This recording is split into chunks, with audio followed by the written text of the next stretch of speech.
Prezidentimiz Shavkat Mirziyoyev suv fondi yerlari hamda sel suvlaridan foydalanish samaradorligini oshirish chora-tadbirlari yuzasidan yig'ilish o'tkazdi. Aholi sonining jadal o'sishi, iqlim o'zgarishi va tabiiy resurslar tobora tanqislashib borayotgan hozirgi sharoitda suvdan oqilona foydalanish butun jamiyat jiddiy e'tibor qaratishi zarur bo'lgan dolzarb vazifaga aylandi. Agrar tarmoq, iqtisodiyot va oziq-ovqat xavfsizligini ta'minlashda katta salohiyatga ega O'zbekiston uchun suv xo'jaligini izchil rivojlantirish hayotiy ahamiyat kasb etadi. Yaqin yillargacha mamlakatimizda qishloq xo'jaligida suvdan foydalanish sohasida qator tizimli muammolar saqlanib kelayotgandi.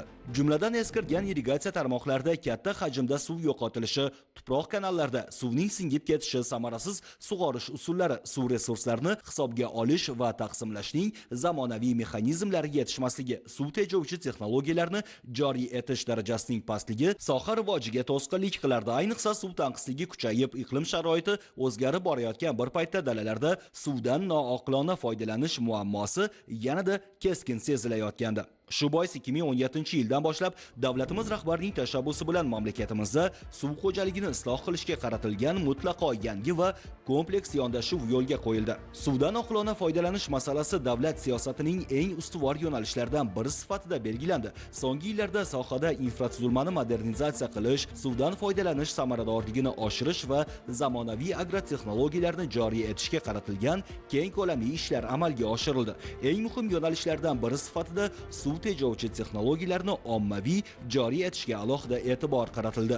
Natijada bugungi kunda mamlakat bo'ylab tomchilatib va yomg'irlatib sug'orish tizimlari keng qo'llanilmoqda. Bu usullar suv yo'qotilishini keskin kamaytirish, tuproqning bir tekis namlanishini ta'minlash hamda qishloq xo'jaligi ekinlari hosildorligini oshirish imkonini bermoqda. Mazkur texnologiyalar nafaqat suv resurslarini tejaydi, balki energiya sarfini qisqartirib, dehqonchilik samaradorligini oshiradi va agrar sohaning barqaror rivojlanishi uchun mustahkam zamin yaratadi. Shu bilan birga irrigatsiya kanallarini betonlash ishlari ham keng miqyosda olib borilmoqda. Bu suvning yerga singib ketishini minimallashtirish va suv infratuzilmasining o'tkazuvchanlik qobiliyatini oshirishda muhim ahamiyatga ega. Ilgari suvning katta qismi yo'qotilgan hududlarda bugun suvni bevosita ekin maydonlariga aniq va samarali yetkazib berish imkoniyati yaratilmoqda. Shuningdek, dalalarni lazerli tekislash texnologiyasini joriy etishga ham alohida e'tibor qaratilgan. Bu sug'orishni tashkil etishning eng samarali zamonaviy usullaridan biri hisoblanadi. Yer yuzasining aniq tekislanishi natijasida suv bir xil taqsimlanadi, ortiqcha sarf xarajatlar va yo'qotishlar kamayadi. Sug'orish sifati esa sezilarli darajada yaxshilanadi.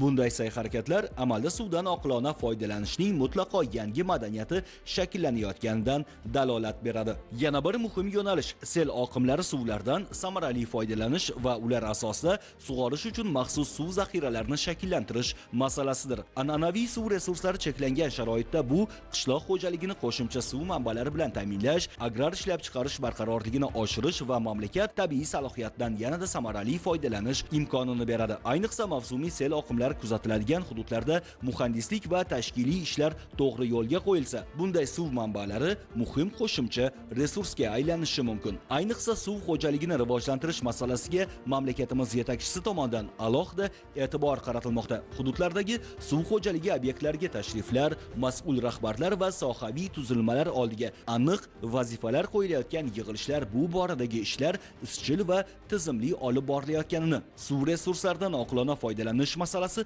davlat siyosatining muhim ustuvor yo'nalishlaridan biri sifatida qaralayotganidan dalolat beradi.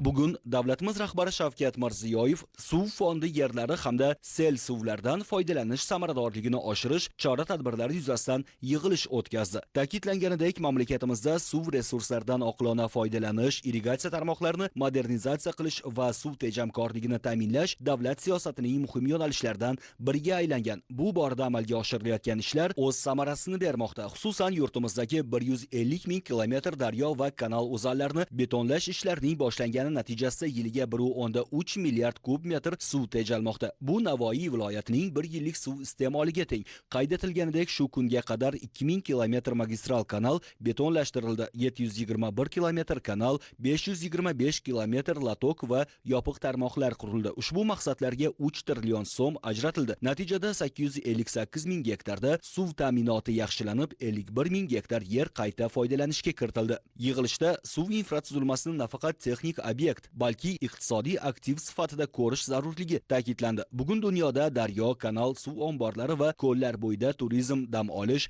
xizmat ko'rsatish va tadbirkorlik hududlarini tashkil etish katta iqtisodiy yo'nalishga aylangan. Ta'kidlanganidek, bunday loyihalar ko'chmas mulk va yer uchastkalari qiymatini oshirish, tuman va shaharlar iqtisodiyotini jonlantirish, ichki turizm va xizmatlar sohasini rivojlantirish, investitsiyalarni jalb etish, yangi ish o'rinlari yaratish hamda ekologik barqarorlikni yaxshilashga xizmat qiladi. Jahon tajribasida suv infratuzilmasi atrofidagi turizm loyihalariga kiritilgan $1 sarmoyaning iqtisodiy qaytimi $3-10 atrofida baholanadi. Shuningdek, yig'ilish davomida suv xo'jaligi infratuzilmasi salohiyatdan iqtisodiy maqsadlarda samarali foydalanish bo'yicha muvaffaqiyatli tajribalar ham ko'rib chiqildi. Xususan, o'tgan yili Andijon viloyatida 8000 gektar drenaj kanallari va kollektorlar o'rganilib, ularda o'rdak boqish imkoniyati mavjudligi aniqlangan. Natijada 1,5 gektar maydonda driver loyiha amalga oshirilib, 1 million bosh o'rdak parvarishlash uchun sharoit yaratildi. Mazkur loyihaga ijtimoiy reyestrga kiritilgan kam ta'minlangan oilalar ham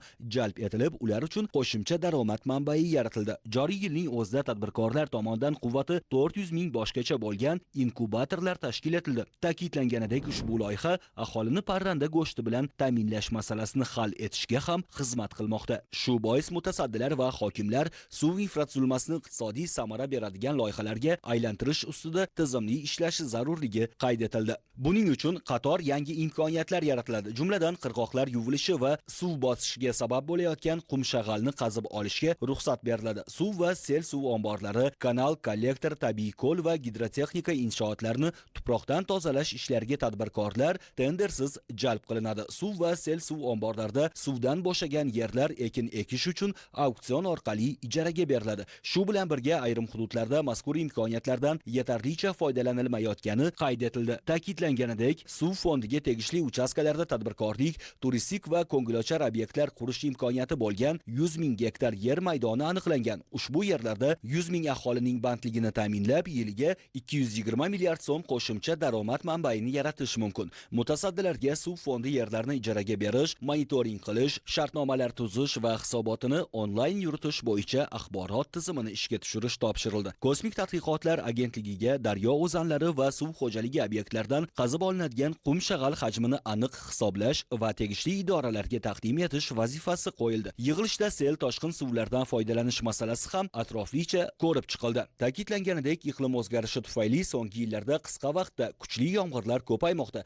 Bu esa sel va toshqinlar xavfini oshiryapti. Ayniqsa Samarqand, Jizzax va Toshkent viloyatlarining tog'li va tog'oldi hududlarida sel xavfi yuqori hisoblanadi. Qayd etilganidek, sel va toshqinlar nafaqat infratuzilma yoki qishloq xo'jaligi, balki sanoat, sug'urta, logistika va tashqi savdoga ham zarar yetkazadi. Qolaversa, sel suvlari xavf manbai bo'lish bilan birga suv zaxiralarini to'ldirish uchun ham katta imkoniyatdir. Mamlakatimizdagi sel xavfi mavjud 60 ta yirik soy orqali yiliga 690 million kub metr suv samarasiz oqib ketmoqda. Undan samarali foydalanish orqali 13 ming gektar yerni qayta foydalanishga kiritish, suv ta'minotini yaxshilash va baliqchilikni rivojlantirish imkoniyati borligi ta'kidlandi. Shu bois sel suvlarini boshqarishda faqat to'g'on qurish bilan cheklanmasdan integral yondashuvni ham joriy etish zarurligi qayd etildi. Bunda sel xavfini kamaytirish, suvni to'plash, qishloq xo'jaligi, energetika, baliqchilik, turizm va xizmatlar sohasi bilan bog'liq loyihalarni birgalikda amalga oshirish nazarda tutiladi.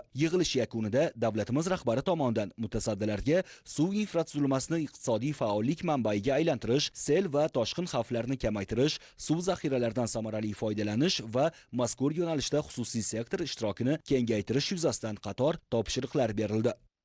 Bugungi kunda 2,1 million gektar suv fondi yerlari bo'lsa, shundan 1 million gektardan ortiq maydoni suv xo'jaligi tashkilotlari balansda. Bu yerlarda ijaraga berish orqali bundan iqtisodiy samara olish bo'yicha taqdimot qildik. Suv fondi yerlarini asosan ijaraga beriladigan qismi bu qumshag'al materiallarini qazib olish, turizm obyektlarini tashkil qilish, qishloq xo'jaligi mahsulotlarini yetishtirish yo'nalishlarda ijaraga beriladi. Bundan tashqari 22 ta suv omborimizda suv kamaygan qismlaridan paydo bo'lgan 1200 gektar maydonda organik qishloq xo'jalik mahsulotlari yetishish imkoniyati bor.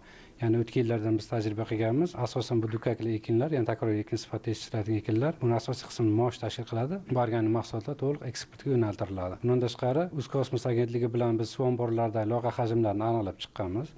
Bu suv omborlarda va kanallarda o'sha loyiha hajmlaridan tozalashda tadbirkorlik subyektlarini to'g'ridan-to'g'ri jalb qilish masalalari muhokama qilindi. Bu barcha jarayonlar mexanizmlarini ochib berdik va ijaraga berish jarayonlari shaffof, ya'ni suv, yer, ijara axborot tizimi ishga tushirilib, auksion orqali tadbirkorlarga taqdim qilinishi belgilandi. Davlatimiz rahbari tomonidan takliflarimiz ma'qullab berildi va bizga bu ishlarni jadallashtirish va qat'iy nazoratni ta'minlash bo'yicha topshiriqlar berildi. Taqdimotimizda dastlabki bosqichda 5 ta hududda, ya'ni 3 ta viloyatda 5 ta sel suv omborini qurish va ushbu qurilgan sel suv omborlarini atroflarida yangi yerlarni o'zlashtirish, suv ta'minot og'ir yerlarni suv ta'minotini yaxshilash hamda toshqin oqibatlarini oldini olish. Va bundan tashqari ushbu yaratiladigan obyektlarimiz atroflarida turistik zonalarni tashkil etish, aholi bandligini ta'minlash hamda dam olish maskanlarini yaratish bo'yicha takliflarimizni taqdimotimizda havola qildik. Ushbu takliflarimizga davlatimiz rahbari o'zini tavsiyalarini, topshiriqlarini berdi. Ya'ni ushbu loyihalarga xalqaro tajribani o'rgangan holda, ilmiy yondashgan holda texnik yechimlarga alohida e'tibor qaratish, biz albatta ushbu topshiriqlarni o'z vaqtida ijrosini ta'minlab, yakunida iqtisodiy samarali loyihalar bo'ladi.